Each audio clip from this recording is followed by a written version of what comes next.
If you want to learn public speaking quickly, one of the best things you can do is to watch TED Talks. TED Talks really do a fantastic job on so many items. Watch here how most of them begin their presentation. In the next 18 minutes when I do our chat, 4 Americans that are alive will be dead through the food that they eat.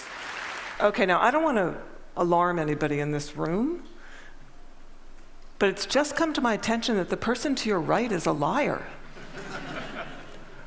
Also, the person to your left is a liar. So imagine a big explosion as you climb through 3,000 feet. Imagine a plane full of smoke. Imagine an engine going clack, clack, clack, clack, clack, clack, clack. Sounds scary. Well, I had a unique seat that day. I was sitting in 1D. I was the only one who could talk to the flight attendants. You'll notice that all of these presenters started their presentations close to the action. That is, they got exactly where they needed to be.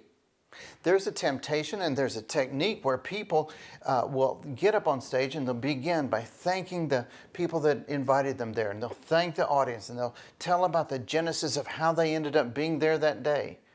And I got to warn you about that. You've got about 30 seconds to either capture people or you lose them. And if you spend that time on anything other than your action, you're going to lose your audience. I like to call it the Star Trek Open. Remember in old Star Trek? The old Star Trek, they used to fly through the galaxies and fly through the universes and fly through the planets, and eventually to find a place, and they would beam down to the planet. And where would they beam down? Exactly where the action is.